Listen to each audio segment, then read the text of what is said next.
Assalamualaikum. Alhamdulillahillazi arsala rasulahu rahmatan lil alamin wa uswatan lil, baik sebelum maupun sesudahnya, bahwa satu perubahan besar telah dilaksanakan hanya dalam waktu relatif singkat, tidak lebih dari masa 23 tahun lamanya.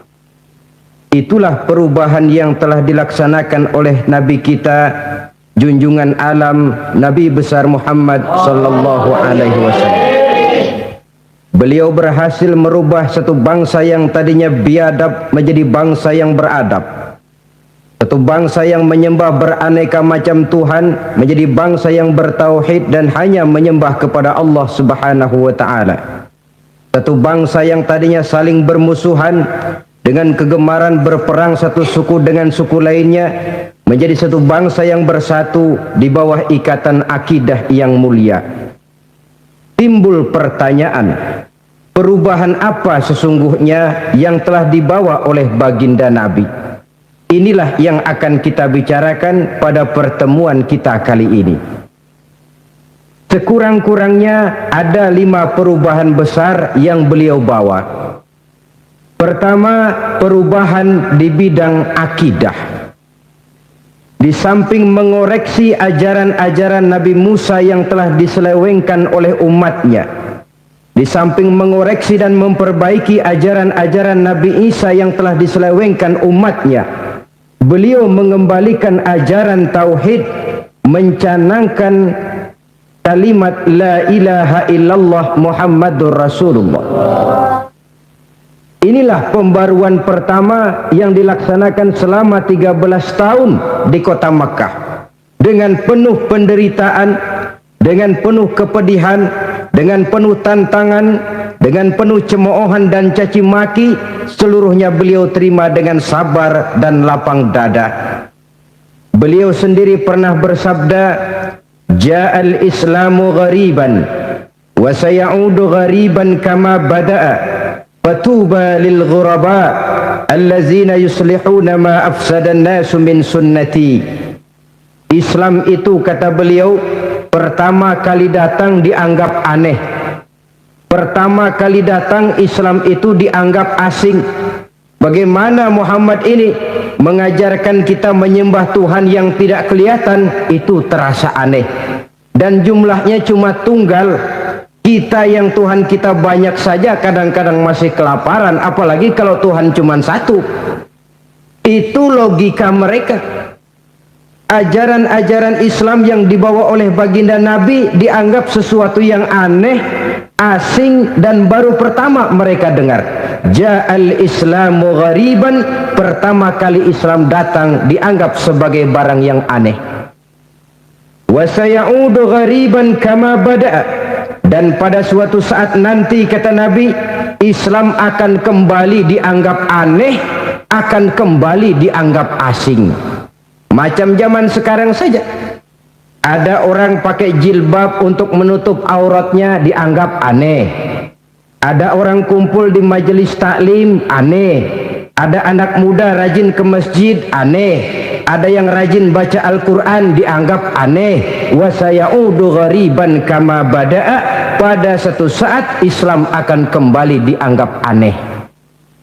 Dalam kondisi demikian, kata Nabi, fatuba lil ghuraba, maka beruntunglah orang-orang yang dianggap aneh. Beruntung kenapa? Beruntung karena teguh memegang agama walaupun aneh dalam pandangan orang. Siapa mereka? Allazina yuslihuna ma afsadan nasu min sunnati, yaitu orang-orang yang memperbaiki sunnahku yang telah dirusak dan diporak-porandakan oleh manusia. Di tengah manusia meninggalkan sunnah Rasul, di tengah manusia memporak-porandakan bahkan mengingkari sunnah Rasul, di tengah itu berbahagialah orang-orang yang tetap menjaga dan memperbaiki sunnah beliau.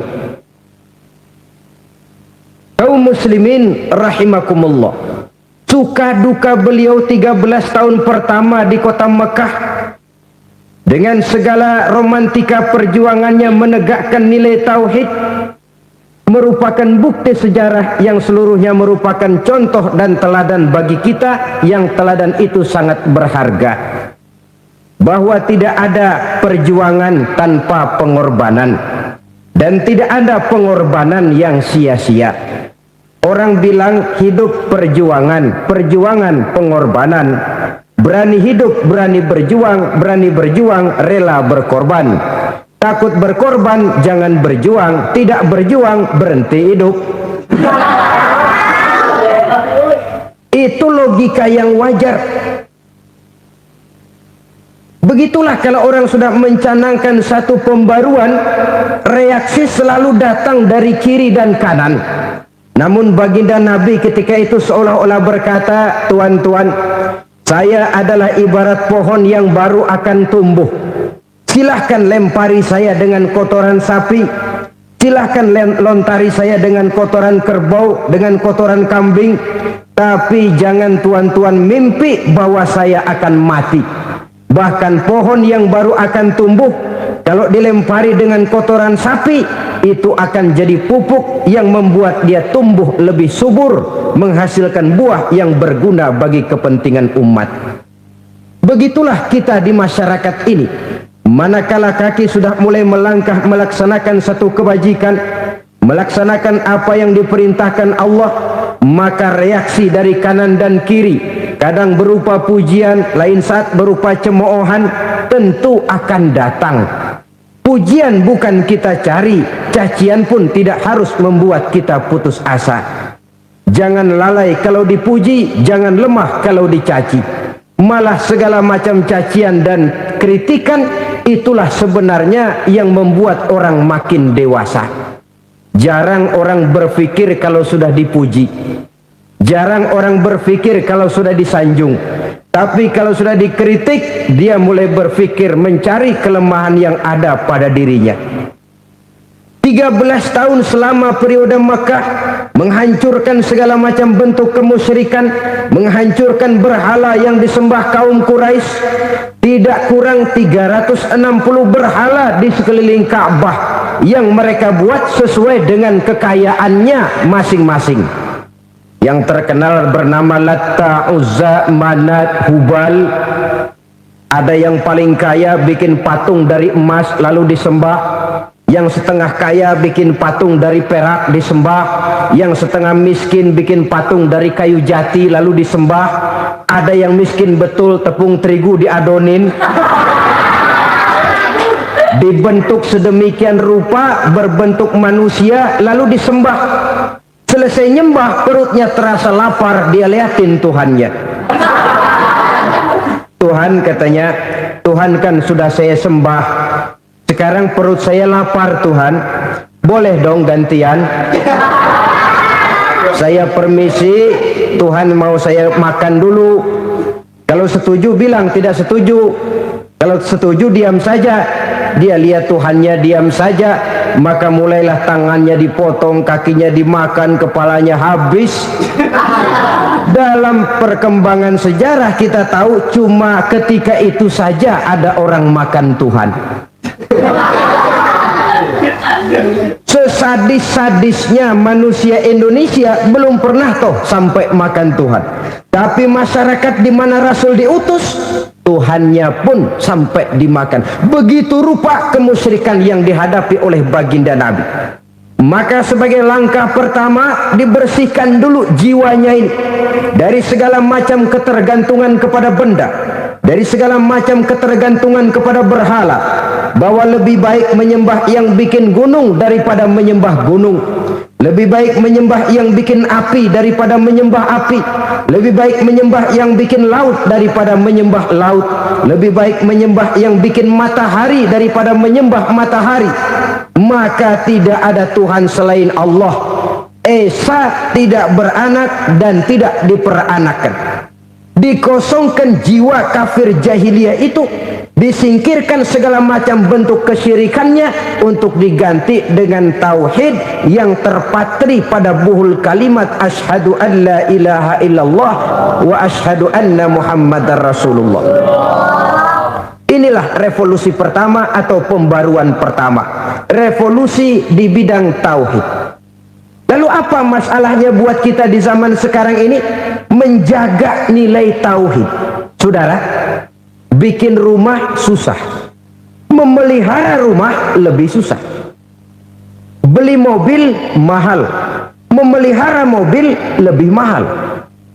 Melangsungkan pernikahan mahal, memelihara pernikahan lebih mahal. Melahirkan anak perlu biaya besar, merawat anak lebih besar lagi biayanya. Sebelum beriman kita mendapat hidayah, alhamdulillah kita beriman. Setelah beriman maka menjaga dan memelihara iman pun bukan merupakan pekerjaan yang ringan. Apalagi zaman sekarang, kalau saudara termasuk yang rajin baca koran, ini zaman sekarang rampok, maling, begal makin nekat. Kadang-kadang di tengah hari bolong, di tengah perempatan ramai, banyak orang, kadang di depan kantor polisi, itu masih bisa terjadi. Perampokan uang, yang rampok harta, rampok rumah, rampok jabatan, rampok kedudukan, dan sebagainya. Tetapi bagaimanapun kita sadar, harta, pangkat, kedudukan, jabatan menurut Allah kecil. Karena memang ketika terlahir ke dunia tidak kita bawa semua itu. Yang paling mahal dalam pandangan Allah tidak lain adalah nilai-nilai iman. Kalau rampok harta, rampok pangkat sebenarnya rampok kecil. Yang termasuk rampok kelas kakap tidak lain adalah rampok iman, maling-maling akidah yang bertujuan sekurang-kurangnya mendangkalkan keyakinan kita sebagai umat Islam. Ini proyek utamanya. Dan maling atau rampok akidah itu tidak sadis. Dia tidak bawa golok, tidak bawa senjata tajam, tidak menunggu kita di tempat gelap. Dia datang berterang-terangan ke rumah kita dengan propaganda yang manis. Bawa uang, bawa pakaian, bawa obat-obatan, bawa segala macam keperluan kita. Untuk apa? Untuk menukar iman kita dengan yang mereka bawa. Kalau ini sudah terjadi, inna lillahi wa inna ilaihi raji'un. Ada satu analisa dari baginda Nabi, beliau pernah bersabda begini. Sayati ala ummati zamanun yafirun nasu minal ulama'i wal fuqaha. Akan datang satu masa di tengah umatku di mana pada masa itu orang akan lari dari ulama dan fuqaha, ahli fikih. Lari dari ulama. Apa kalau ada kiai lalu dia kabur? Bukan. Apa kalau ulama datang lalu buru-buru dia menghindar? Tidak. Mungkin sering jalan bersama kiai, mungkin sering makan bareng dengan ulama, mungkin sering duduk di tengah para ulama. Tapi amal perbuatannya, tingkah lakunya, akhlak dan budi pekertinya 180 derajat bertentangan dengan yang diajarkan dan dicontohkan para ulama. Itu sudah lari dari ulama. Apa yang akan terjadi? Kata Nabi, kalau umat sudah jauh dari ulama, fayabtaliyahumullahu bisalasi baliyat. Tunggulah, Allah akan kirim 3 macam penyakit. Na'udzubillah summa na'udzubillah. 3 macam penyakit. Karena kalau sudah jauh dari ulama artinya kan jauh dari agama. Akibatnya 3 penyakit akan turun. Penyakit pertama, yarfa'ullahul barakata min kasbihim. Allah angkat, Allah cabut keberkahan dari apa saja usaha mereka. Usahanya enggak berkah. Usaha enggak berkah itu apa? Kalau kerja tidak digaji? Mungkin digaji. Apa kalau dagang tidak untung? Mungkin untung. Tapi gaji yang diterima, untung yang didapat, seluruhnya tidak membawa kebahagiaan, tidak membawa kelapangan hidup, tidak memberikan ketentraman. Itu pertanda tidak berkah namanya. Itu penyakit pertama. Padahal kita umat Islam ini berkah itu penting, saudara-saudara. Biarin duit kita banyak, asal berkah aja. Penyakit yang kedua, wa yusallitullahu alaihim sultanan zalima. Allah akan berikan kepada mereka pemimpin yang zalim. Tidak ada lagi ulama yang menunjukkan itu yang benar, ini yang salah, itu yang patut dipilih, ini yang tidak pantas dipilih. Akhirnya yang akan muncul menjadi pemimpin tidak lain orang-orang zalim. Penyakit yang ketiga, ini yang paling kita khawatir. Ini yang paling kita takut. Kalau cuma yang pertama rezeki kurang berkah, biarin dah, haram-haram dikit embat juga dah. Kalau cuma dikasih pemimpin yang zalim, cuma masalah dunia. Tapi kalau sudah terkena penyakit yang ketiga, wa yakhrujuna minad dunya bighairi iman, mereka keluar dari dunia ini tanpa membawa iman. Kalau sudah keluar dari dunia tidak bawa iman, adresnya jelas, neraka. Sudahlah harta tidak bisa kita bawa, sudahlah pangkat dan jabatan tidak bisa kita bawa, sudahlah segala macam status sosial tidak bisa kita sandang lagi di pundak kita, sudahlah kaum kerabat tidak akan sanggup menemani kita. Ditambah lagi kembali menghadap Allah tanpa membawa iman. Karena itu saya ingatkan, membangun rumah sulit, memelihara rumah lebih sulit. Sebelum beriman kita sudah dapat hidayah, alhamdulillah. Memelihara iman lebih sulit, apalagi buat saudara yang tinggal di kota-kota besar. Iman kita ini mudah kena polusi, gampang kena erosi. Kalau lagi kumpul di tengah pengajian semacam ini daerah bebas polusi. Yang datang pikiran baik-baik. Iya ya, bener Ustadz bilang tadi, mulai besok mau sembahyang, mau ngaji yang bener, mau taubat, lagi bebas polusi. Keluar kita dari majelis taklim, keluar kita dari masjid, datang polusi, lain lagi pikiran kita. Mengalami pasang surut, mengalami cobaan, mengalami ujian, mengalami tempaan. Oleh karena itu, kalau pembaruan yang dibawa oleh Rasul adalah pertama di bidang akidah dan tauhid, sekarang tugas utama kita menjaga tauhid, memelihara akidah dan mewariskannya kepada generasi yang akan datang. Karena ini merupakan intan paling mahal, merupakan mutiara paling berharga.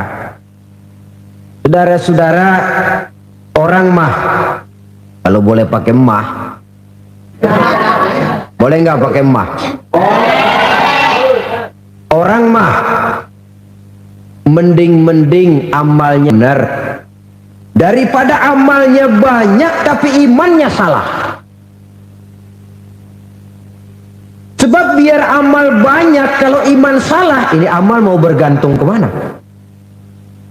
Tapi ya tentu tidak ada orang imannya baik amalnya sedikit. Biasanya kalau imannya baik tentu amalnya banyak, tentu itu logikanya. Kalau imannya mantap amalnya sedikit, mungkin ada yang sedikit koslet sehingga tidak bisa bekerja secara normal, dan itu memang perlu diperbaiki.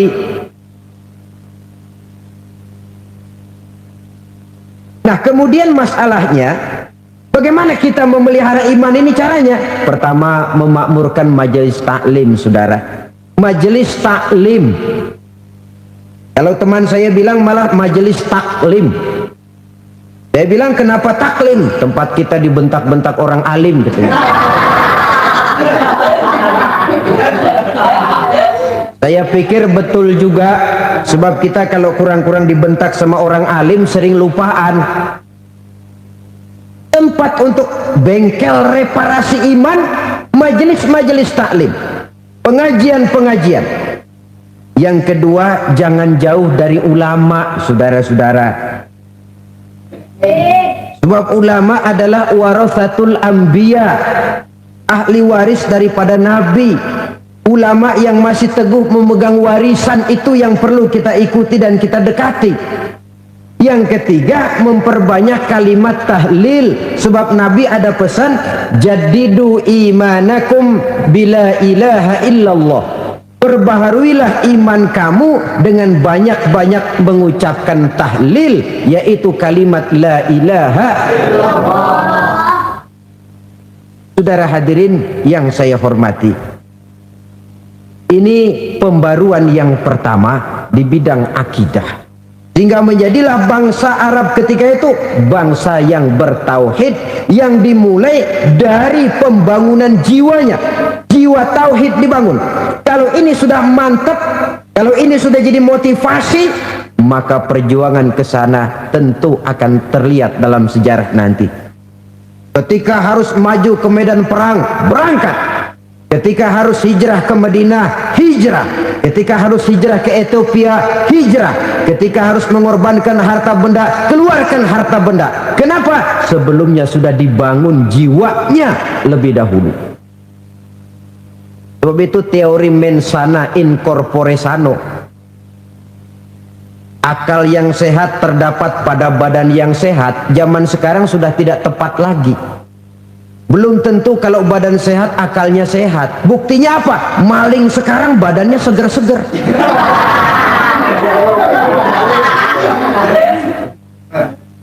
Katanya kalau badan sehat lalu pikiran sehat. Kan tidak mesti begitu. Karena itu pembangunan memang harus dimulai kepada pembangunan jiwa manusia, seperti dicontohkan baginda Nabi. Tauhid ditanamkan, iman dimantapkan, pandangan hidup diteguhkan, keyakinan dicanangkan, yang pada gilirannya akan membentuk way of life, mempengaruhi rule of thinking dan state of mind daripada manusia itu sendiri. Kalau itunya sudah dibangun, mau apa? Sudah siap menjadi manusia yang militan untuk kepentingan nilai-nilai iman yang diyakininya. Semuanya kan berangkat dari nilai iman ini. Orang sholat karena gerakan iman, orang rajin sodakoh karena gerakan iman, orang mau berangkat jihad karena dorongan iman. Kalau iman sudah bicara, yang jauh jadi terasa dekat, yang lemah menjadi kuat, yang takut menjadi berani, seluruh resiko akan terasa ringan dan enteng. Berangkat dari nilai-nilai iman. Dari sinilah harus kita mulai. Saudara, itu pembaruan yang pertama di bidang akidah. Yang kedua sekarang, pembaruan di bidang sosial. Dunia 14 abad yang lalu, Eropa masih biadab, Afrika belum dikenal orang, Asia sangat terbelakang. Di mana-mana orang ribut oleh perbedaan dan kelas-kelas yang ada di masyarakat. Perang saudara di Amerika misalnya, yang sampai sekarang masih ada perjuangan ras, diskriminasi berupa politik apartheid, perbedaan warna kulit hitam dengan kulit putih, lalu pengkotakan manusia berdasarkan kasta. Ada yang keturunan ningrat, keturunan rakyat jelata. Manusia dibedakan oleh keturunan, manusia dibedakan oleh bahasa, manusia dibedakan oleh warna kulit. Padahal itu semuanya manusia tidak pernah pesan. Si negro tidak pernah waktu lahir itu berpesan, Tuhan saya minta kulit hitam aja ah.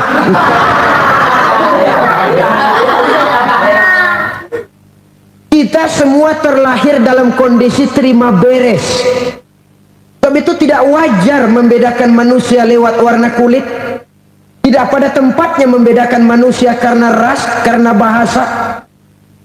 Maka lahirlah piagam Madinah yang ke dalam menciptakan ukhuwah kepada sesama umat Islam, dan keluar menciptakan toleransi kepada orang-orang di luar Islam.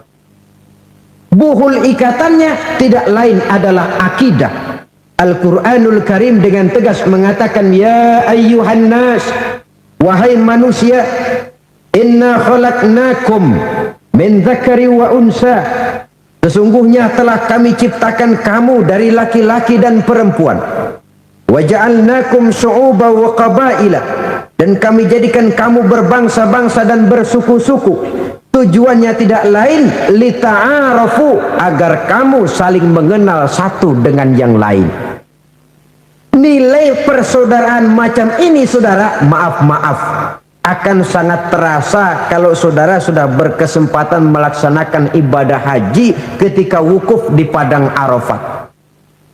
Terbungkus dengan pakaian yang sama, berkumpul di tempat yang sama, menyembah Allah Tuhan yang sama, mengikuti manakib Nabi yang sama, mengikuti manasik Nabi yang sama, membaca bacaan yang sama. Dari sekian persamaan, kita tidak tahu lagi mana si jenderal, mana si kopral. Kita tidak kenal lagi mana yang intelek, mana yang awam. Kita tidak tahu lagi mana yang kaya, mana yang miskin. Yang kita tahu seluruhnya muslim berbaur dalam satu persaudaraan yang sangat indah sekali. Itulah sebabnya Islam mengajarkan orang cinta kepada guru bagus, tapi fanatik kepada guru jangan. Cinta kepada suku wajar, fanatik kepada suku salah. Satu-satunya fanatik yang boleh cuma fanatik kepada agama, dalam arti berpegang teguh kepada agama. Sebab hanya dengan pola itu umat Islam akan konsekuen memegang teguh agamanya. Jadi saudara cinta suku silakan saja, tapi jangan fanatik kepada suku. Saudara cinta kepada guru bagus, tapi jangan fanatik kepada guru. Sehingga dengan demikian kita bisa menempatkan halnya secara wajar, menerima kebenaran tanpa melihat yang ngomong kulit hitam, kulit putih, kulit bule. Terimalah kebenaran walaupun keluar dari seorang budak hitam legam sekalipun. Istilah saya, biar keluar dari dubur ayam kalau memang telur ambil, tapi biar keluar dari dubur bangsawan kalau memang kuning lari. Objektif di dalam menerima dan menyaring kebenaran. Peristiwa paling jelas yang menunjukkan hal ini ketika terjadi peristiwa hijrah. Orang-orang Makkah yang datang ke Madinah disebut kaum muhajirin, dan orang-orang Madinah yang menerima kedatangan orang-orang Makkah dinamakan Ansor. Orang Madinah menyambut orang Makkah ini apa mentang-mentang pribumi lalu tolak pinggang. Mekah, pendatang lu ya, jangan bertingkah di sini. Tidak, malah masing-masing mencari saudara. Kata yang satu, saudaraku rumah saya kamarnya 4, kau pakailah 2, saya 2. Kata yang lain, ontak saya 4, ambillah 2, saya 2. Kata yang lain, kambing saya 8, kau pakailah 4, saya 4. Apa jawab penduduk Mekah yang hijrah ini? Terima kasih saudaraku dari Madinah, namun kami akan lebih senang kalau tuan-tuan mau menunjukkan kemana jalan ke pasar, sehingga kami bisa berusaha dan hidup tidak menjadi beban bagi orang lain. Alangkah indahnya ajaran agama kita ini. Yang satu mati-matian mau menolong, yang satu berusaha agar hidupnya tidak menjadi beban bagi orang lain. Itu ke dalam, membentuk ukhuwah. Keluar kepada yang non-muslim, membentuk toleransi. Mereka yang mau hidup berdampingan secara damai, Islam menghormati hak asasi mereka. Jangankan yang masih hidup, yang sudah mati jenazahnya sekalipun masih diberikan penghormatan. Konon lagi mereka yang masih hidup. Jadi kadang-kadang orang terkena satu bayangan yang mengkhawatirkan Islam itu katanya disebarkan dengan pedang, sehingga ada satu karikatur yang sangat tidak baik bahwa Nabi Muhammad itu di tangan kirinya Quran, di tangan kanannya pedang, seolah-olah Islam dikembangkan dengan kekerasan. Ini isapan jempol yang diteriakan oleh kaum orientalis untuk menyudutkan dan mengkambing hitamkan agama Islam. Islam tidak pernah disebarkan dengan kekerasan, tidak ditunjang oleh kerajaan manapun, tidak disebarkan oleh bujukan materi, harta benda dan sebagainya. Rasul tidak pernah membujuk-bujuk orang, ayo siapa yang masuk Islam susu bendera. Islam adalah agama keyakinan. Oleh karena itu Rasul mencanangkan perubahan sosial. An-nasu kulluhum li Adam, kata beliau, wa Adam min turab, la fadla li arabiyyin ala ujamiyyin illa bittaqwa. Sesungguhnya manusia berasal dari Nabi Adam. Adam diciptakan dari tanah. Tidak ada kelebihan orang Arab dengan yang bukan Arab kecuali takwanya. Dan takwa kesanggupan melaksanakan yang diperintah, kemampuan menjauhi yang dilarang. Di situ harga dan nilai manusia dalam pandangan Allah. Saya sering memberikan contoh, binatang saja harganya berbeda kok. Kerbau yang paling mahal yang badannya paling gemuk. Betul apa betul? Tapi harga seekor kerbau kadang-kadang kalah oleh harga burung perkutut. Ada perkutut lebih mahal dari kerbau. Kenapa? Karena harganya terletak pada suaranya. Lalu di mana harga manusia yang paling gemuk? Bukan. Yang suaranya paling merdu? Tidak. Allah menjelaskan, inna akramakum indallahi atqakum. Yang paling mulia di antara kamu di sisi Allah adalah orang yang paling bertakwa kepadanya. Bukan yang paling turunan ningrat, bukan yang paling banyak hartanya, bukan yang keturunan orang berpangkat dan jabatan tinggi, tetapi yang paling bertakwa kepada Allah Subhanahu wa taala. Di sini nilai dan harga manusia.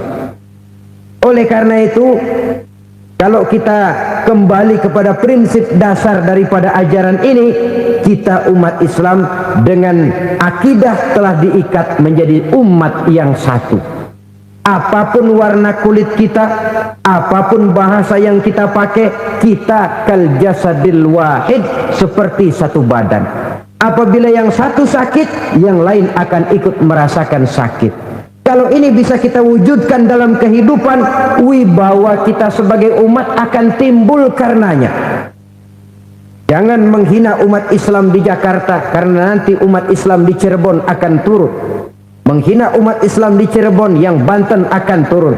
Banten dihina, Bandung turun. Bandung dihina, misalnya Surabaya turun. Apabila yang satu sakit, yang lain ikut merasakan sakit. Jika ini terwujud, maka wibawa kita sebagai umat bisa kita wujudkan.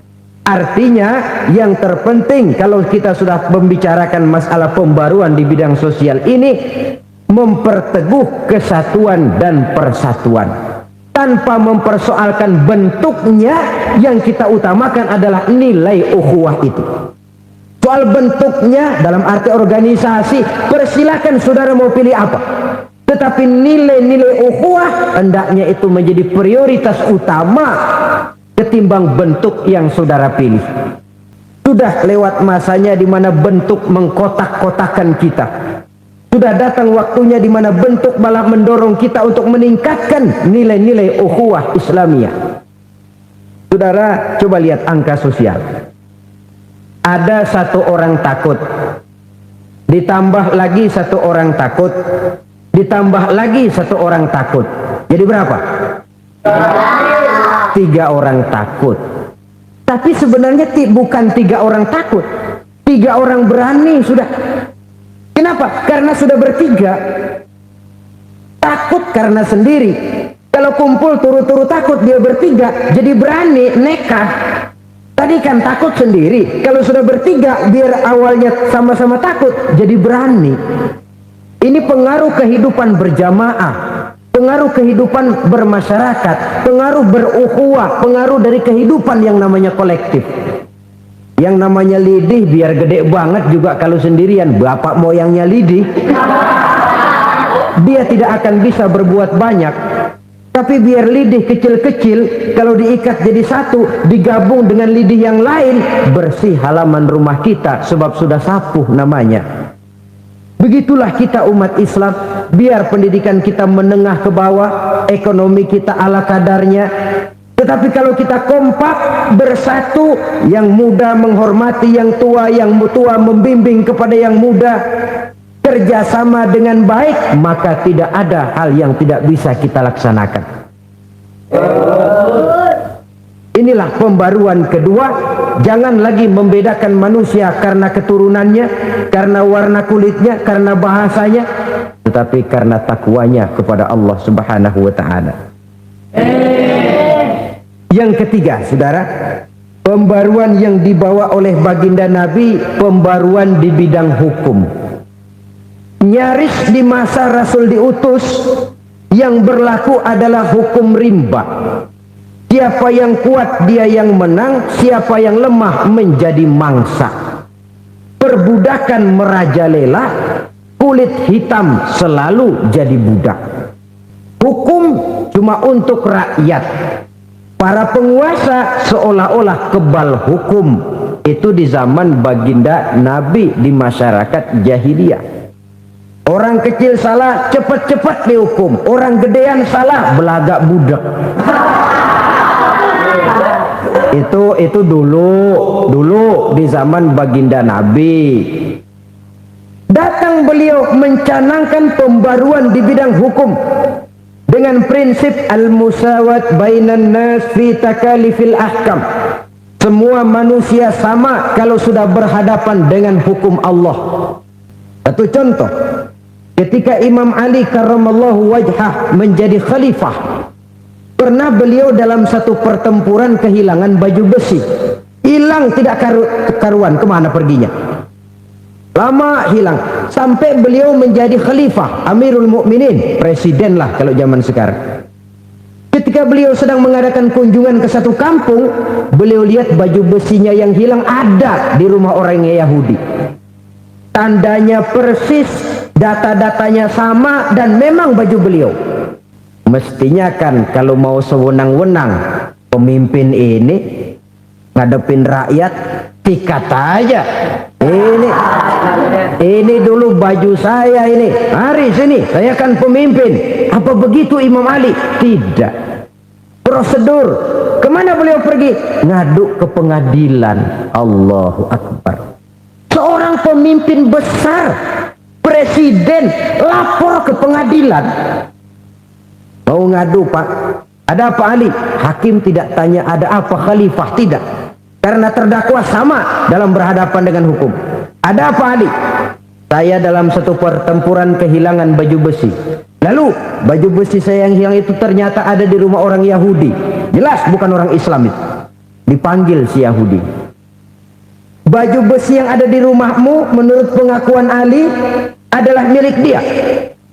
Kata Yahudi, mana bisa? Apa ada buktinya?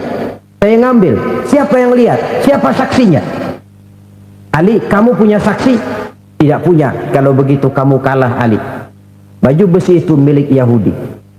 Seorang pemimpin dikalahkan oleh pengadilan. Justru pengadilan Islam lagi. Yahudi yang dimenangkan. Sampai keluar dari pengadilan si Yahudi bilang, Ali, begitu pengadilan Islamnya? Iya. Kalau begitu terjamin benar hukum. Terjamin.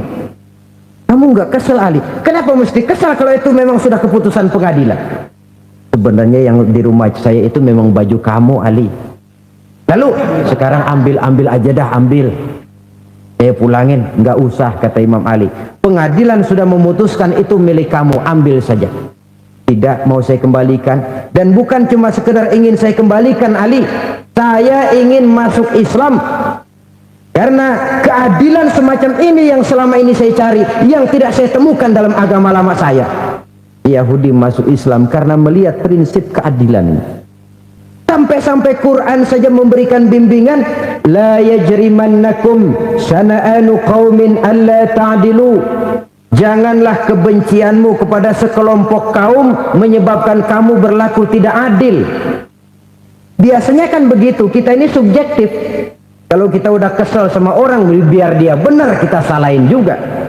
Tapi kalau kita sudah senang sama orang, biar dia salah, kita belain juga. Dan lebih celaka kalau ini sudah naik ke pengadilan, hilang keobjektifan hukum. Hingga tidak heran pada akhirnya yang tidak salah harus masuk penjara, sementara yang salah senyum gembira. Saudara hadirin yang saya hormati, persamaan manusia dalam berhadapan dengan hukum. Dan prinsipnya keteladanan, Rasul sendiri menerapkan itu kepada keluarganya.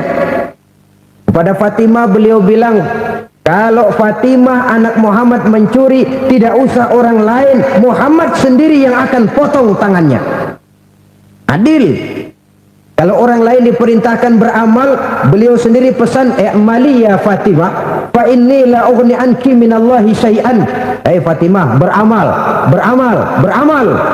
Kalau kamu tidak mau beramal, Fat, aku ayahmu Rasulullah tidak akan sanggup membela kamu di akhirat nanti. Putri beliau sendiri dianjurkan begitu.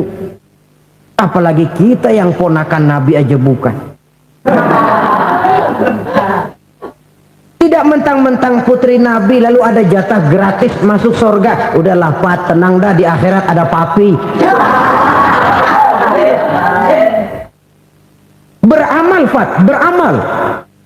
Begitu pencanangan hukum keadilan yang dilaksanakan oleh baginda Nabi. Sehingga hukum benar-benar berwibawa, ditaati dan dipatuhi. Karena yang menganjurkan dan yang dianjurkan sama-sama melaksanakannya. Kadang-kadang yang menyebabkan hukum kurang berwibawa karena hukum pandang bulu. Dan sering saya katakan, kalau hukum sudah pandang bulu, tentu yang enak yang banyak bulunya. Nah, yang banyak bulunya siapa? Tentu monyet. Kurang berwibawanya hukum kadang-kadang karena tidak berlaku adil. Saudara hadirin yang saya hormati, oleh karena itu hukum Islam mengenal 3 macam prinsip elastisitas. Pertama, taklilut takalif, menyedikitkan beban. Misalnya sholat, ya, zuhur 4 rakaat, asar 4 rakaat. Dalam satu kondisi yang sempit, zuhur dan asar boleh digabung jadi satu, namanya menjamak sholat. Berubah hukum karena keadaan. Andai kata masih lebih sempit lagi waktunya, boleh dengan mengkosor sholat. Zuhurnya 2, asarnya 2, dikerjakan secara jamak. Dalam bepergian jauh orang boleh tidak berpuasa. Taklilut takalif, menyedikitkan beban. Yang kedua, prinsip elastisitasnya adamul haraj, meniadakan beban. Sholat wajib berdiri kalau sanggup. Tidak bisa berdiri sambil duduk. Tidak bisa duduk berbaring. Berbaring tidak sanggup, sholat pakai isyarat. Sholat pakai isyarat tidak bisa, sholat dalam hati. Sholat dalam hati masih tidak mampu, disolati. Kalau sudah dalam hati tidak mampu kan sudah innalillah namanya itu. Saudara hadirin yang saya hormati, ini prinsip adamul haraj. Kenapa? La yukallifullahu nafsan illa wus'aha. Allah tidak akan memberikan beban kecuali sesuai dengan batas kemampuan yang dimiliki oleh seseorang. Angkat beras tuh 100 kilo, nggak kuat Pak, 30 kilo dulu, ntar balik lagi, lama-lama juga habis. Apa yang belum bisa dikerjakan seluruhnya, jangan ditinggal semuanya, yang mampu dulu kerjain. Pak, saya kalau sembahyang 5 waktu belum bisa Pak. Masa di antara 5 waktu nggak bisa semua, cari yang bisa dulu dah. Nanti dulu Pak, saya hitung-hitung. Kalau subuh udah jelas belum bangun saya. Zuhur baru pulang sekolah panas. Asar latihan poli. Maghrib bisa Pak, maghrib bisa. Iya dah, maghrib aja dulu incer dah. Kapan lo datang gua kerjain lo maghrib? Bertahap. Nanti sudah sholat maghrib, ya Allah saya sejak sholat maghrib kok jiwa tenang, pikiran lapang. Tambah isya, kali-kali aja enteng jodoh, umpamanya tambah isya. Bertahap. Jangan mentang-mentang saya ngomong begini lalu sampai mati maghrib aja. Bukan itu yang saya maksud, ini cuma sekedar tahapan. Bertahap. Wong kita begitu lahir saja cuma minum air susu ibu kok. Besar sedikit baru pisang Ambon. Besar lagi kena nasi, besar lagi bubur. Sudah besar betul, tahu jengkol masuk. Tapi kalau begitu lahir langsung dikasih tahu kan tentu lain perkembangannya nantinya. Bertahap. Prinsip yang ketiga, at-tadrij fit tashri'. Bertahap di dalam menerapkan hukum. Ingat peristiwa bagaimana Al-Quran mengharamkan arak. Tidak sekaligus. Mula-mula cuma mengatakan yas'alunaka 'anil khamri wal maisir Qul fihima ismun kabirun wa manafi'un linnas. Arak itu ada gunanya dan ada bahayanya, tapi bahayanya lebih besar daripada gunanya. Belum diharamkan, baru diberikan gambaran bahwa manfaatnya ada, tapi bahayanya lebih besar daripada manfaatnya. Buat apa nyari jarum kalau kampak hilang?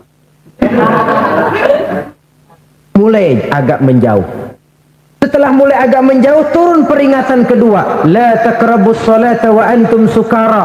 Jangan dekati solat kalau kamu mabuk. Sehari semalam solat 5 kali. 5 kali mereka harus berjaga, jangan sampai mabuk. Makin jauh, makin jauh, makin jauh. Ketika dirasakan sudah kuat betul, baru turun ayat innamal khamru wal maisir dan selanjutnya rijsun min amali syaitan fajtanibuh. Arak itu najis, kotor, perbuatan setan, jauhi kalau kamu mau jadi orang yang beruntung. Berhentinya nggak kaget. Kenapa? Sebelumnya udah dikasih sen lebih dulu. Coba kalau dikerasin, meletak, arak haram. Orang Arab bilang, apaan yang gue demen banget diharamin. Ini namanya at-tadrij fit tasyri', bertahap di dalam menerapkan watak daripada hukum. Saudara hadirin yang saya hormati, begitulah prinsip hukum di dalam Islam, keadilan di dalam Islam. Sehingga revolusi di bidang hukum ini memberantas hukum rimba yang berlaku di kalangan masyarakat Quraisy, menegakkan hukum berdasarkan kitabullah Al-Quran dan sunnah Rasulullah Sallallahu Alaihi Wasallam. Itu pembaruan yang ketiga di bidang hukum. Yang keempat yang dibawa oleh baginda Nabi, pembaruan di bidang ilmu dan peradaban. Ayat yang pertama turun saja sudah menjadi lambang, saudara. Iqra bismi rabbikal ladzi khalaq. Iqra. Jauh sebelum orang punya program PBH, pemberantasan buta huruf. Ayat yang pertama turun saja sudah iqra, bacalah. Ini kan artinya umat Islam tidak boleh menjadi orang yang buta huruf. Dia harus pandai membaca, karena dengan membaca banyak manfaat. Ilmu tambah, bahasa makin baik, nuansa pandangan makin luas. Bacalah alam ini, bacalah Al-Quran, bacalah buku-buku ilmiah. Membaca ayat yang pertama kali turun, walaupun itu dikhitab kepada baginda Nabi, tapi kan juga ditujukan kepada kita semua. Jangan menjadi umat yang terbelakang, baca saja nggak bisa. Kalau perlu pelajari bahasa orang lain. Kata Imam Ali, man alima lughata qaumin salima min makrihim. Siapa yang mengerti bahasa suatu kaum, dia akan selamat dari tipuan kaum itu. Ngerti bahasa Belanda, insya Allah nggak ditipu Belanda, kan begitu? Ngerti bahasa Jerman, nggak bakalan dibohongin Jerman. Tidak ada ruginya. Kalau banyak ayat Quran menggugah semangat berpikir, afala ta'qilun, afala tatafakkarun, afala tatadabbarun, fatafakkaru ya ulil albab. Tidakkah kau gunakan akalmu, tidakkah kau gunakan daya fikirmu, tidakkah kau analisa, tidakkah kau perhatikan? Ain layat menantang, afala tanzuruna ilal ibili kaifa khuliqat. Tidakkah kau lihat bagaimana onta diciptakan Allah? Wa ila samai kaifa rufi'at. Tidakkah kau lihat bagaimana langit ditinggikan oleh Allah? Lihat, lihat, lihat. Apa lihat cuma dengan mata telanjang? Udah saya lihat. Bukan lihat itu yang dikehendaki. Lihat, pikiri, renungkan, pelajari, yang ujungnya akan sampai kepada pengakuan Rabbana ma khalaqta hadza batila. Ya Allah, tidak satu pun yang engkau ciptakan sia-sia. Dulu orang berpikir, buat apa Tuhan bikin nyamuk? Ngeres, tidur jadi terganggu, gatel. Allah sendiri jawab, innallaha la yastahyi ayyadriba masalan ma ba'udatan fama fawqaha. Allah enggak malu bikin perumpamaan seperti nyamuk atau yang lebih kecil dari itu. Tuhan kan maha besar ya. Iya, kok nyamuk dia bikin? Buat apa kayak gitu kecilnya? Ganggu orang tidur, nggak ada manfaatnya. Belakangan baru ternyata lemahnya otak manusia. Pertama, Baik, nyamuk kita bilang kecil. Sampai sekarang profesor mana yang bisa bikin nyamuk? Nyamuk-nyamukan mungkin. Yang bagaimanapun tinggi ilmu pengetahuannya, bikin nyamuk aja yang kecil nggak bisa. Bagaimana mau sombong berhadapan dengan ilmunya Allah? Di lain pihak, nyamuk yang dibikin Allah itu dipelajari. Oh, kalau nyamuk ini racunnya begini, nyamuk ini racunnya ini, obatnya mesti pakai ini, dipelajari. Lalu ada orang jadi dokter lantaran belajar nyamuk.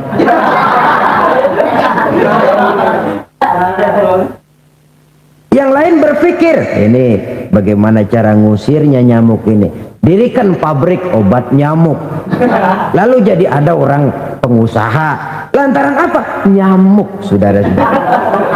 Ma khalaqta hadza batila. Tidak satu pun yang diciptakan Allah sia-sia. Cuma kita saja barangkali yang belum sanggup membuka tabir rahasia dan hikmah di belakang itu. Bagaimanapun kecilnya menurut pandangan kita, tidak satupun yang diciptakan Allah itu sia-sia. Maka Quran membuka pintu seluas-luasnya bagi umat Islam untuk menimba ilmu pengetahuan yang sebanyak-banyaknya. Semangat macam inilah dalam kurun sejarah Islam yang telah melahirkan ilmuwan-ilmuwan terkenal kelas Ibnu Sina, Ibnu Rushdi, Ibnu Khaldun, Ibnu Hizam, Ibnu Taimiyah, Imamul Ghazali, Imam Syafi'i, Imam Ahmad bin Hambal, dan puluhan ribu lagi tokoh-tokoh lain, baik di bidang ilmu agama, filsafat, kedokteran, astronomi, ilmu falak, dan lain sebagainya. Dikala umat Islam tidak membeda-bedakan ilmu, oh ini ilmu agama, oh ini ilmu umum, tidak. Pokoknya ilmu boleh rakus. Kata Nabi, la hasada illa fisnataini. Tidak boleh iri hati kecuali kepada dua macam manusia. Ada dua manusia yang boleh kita iri. Pertama, orang kaya yang mempergunakan hartanya di jalan Allah. Itu boleh ngiri. Ngirinya bagaimana? Gua juga kalau kaya pengen begitu. Itu kan ngiri namanya. Kaya, harta banyak tapi rajin sedekah, membantu pembangunan masjid, membantu pembangunan pesantren, memakmurkan majelis taklim, menyantuni yatim piatu. Orang kaya macam itu boleh kita iri. Bukan iri lalu dendam sama dia, bukan. Tapi irinya kalau saya kaya, saya pun ingin begitu. Yang kedua, orang alim yang mengamalkan ilmunya boleh ngiri, dalam arti saya pun kepengen jadi orang alim dan mengamalkan ilmunya. Bukan orangnya yang diiriin, sifatnya. Coba kalau orangnya yang diiriin nanti nyari lantaran. Orang kaya biar dia mati buru-buru dah. Orang alim laku banget, gak mau mampus sekalian. Itu iri yang salah pasang namanya. Dalam hal ilmu memang kita harus rakus. Boleh rakus kepada segala macam ilmu. Sehingga tiap makin tambah ilmu, makin terasa kebodohan kita. Makin bertambah ilmu, makin tahu kita bahwa yang kita belum tahu masih sangat banyak. Apalah artinya setetes air yang diambil dari laut? Itulah ilmu manusia ketimbang ilmunya Allah Azza wa Jalla. Yang terakhir saudara, yang kelima, pembaruan yang dibawa oleh baginda Nabi mengangkat harkat, martabat dan derajat kaum wanita. Dahulu wanita nilainya rendah. Mereka dilahirkan seolah-olah cuma untuk sekedar melahirkan.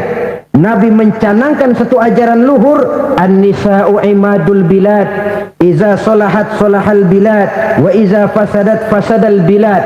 Wanita adalah tiang negara. Kalau baik wanita, baik negara. Kalau rusak wanita, hancur negara. Maka perempuan walaupun peranannya tidak begitu kelihatan, sangat menentukan. Bersyukurlah ibu-ibu karena Islam telah mengangkat martabat kaum wanita. Belajar silakan sama pandainya dengan laki-laki. Ibadah silakan sama giatnya dengan laki-laki. Tapi jangan melampaui kodrat kewanitaan. Sebab emansipasi yang melampaui kodrat sebagai wanita pada akhirnya hanya akan merendahkan derajat martabat kaum wanita itu sendiri. Nah, saudara-saudara, inilah yang kita bicarakan pada pertemuan ini. Mudah-mudahan walaupun singkat ada manfaatnya. Terima kasih dan mohon maaf. Wassalamualaikum warahmatullahi wabarakatuh.